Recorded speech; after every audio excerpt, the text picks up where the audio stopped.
Again, this is low-hanging fruit, as is some of the social media things. By that I mean, these are not big expenditures. So we can break this down into interactive discussion. I see a lot of folks writing questions, which is good.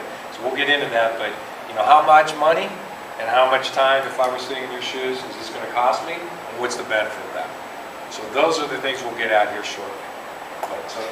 But basically, these guys are going to say it's pretty simple because that's what they do, and they're technical, but it's really not that difficult. And either you may have the resources available with you and your staff. If you don't, we can help you with that, but it's not a big, overwhelming time, commitment, or expense. We'll talk about claim sites, what they do, and versus unclaimed sites. Yeah, that essentially is what we were just talking about. If your site's not claimed, you're not going to rank as high on Google. If you're claimed, they're going to give you a lot more credence than, say, a coffee shop down the street who is not claimed with Google. Your web presence is part of your marketing program. And as Matt said, 10 years ago, you did it because you had to do it. You understand why you're doing it. You were hoping that somebody found you. You were hoping, even better yet, maybe somebody bought something. Today, it's a whole different approach. And if it's not a cohesive, coherent part of your overall marketing strategy, and that's what this wheel and the spokes kind of indicate. It's got to be, it's not the end all. It's not the silver bullet. I build the greatest website in the world, all of a sudden my revenues go through the roof and my profitability follows.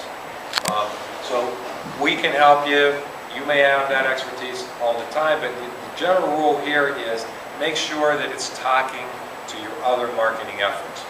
Your QR codes, if you don't have them, we can talk about that, what they should link to, why they're on there. Your newsletters, if they're electronic or if they're printed, how they should interact with your website, how they should tie back.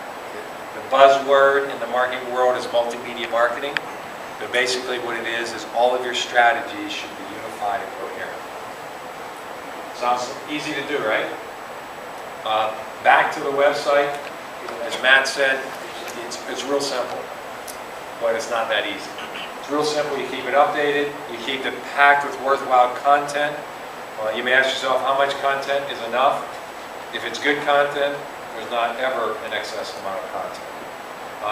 You want to make it shareable through social media. We'll talk about strategies and when we get into specific questions there. It has to be relevant to your industry. And you have to keep it above your competition, because if you're not, as Matt said, it's interestingly enough, the business that I bought in 2008 was a commercial printing business that had no website. None. 3.5 years later, if you do some of the Google search criteria, the keyword searches, we're coming up most times on the first page, sometimes on the second page, and product areas that we just got into, like Sandy's promotional products for branding. If you Google promotional products Pittsburgh, PA, we are number 2, I believe. And we just got in 4, sorry.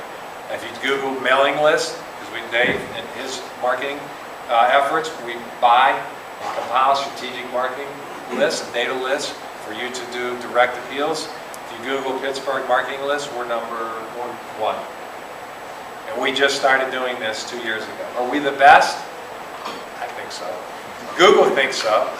But we may or may not be, but that's the beauty of the internet. We really don't know. But if you do your job correctly, you can help your customers.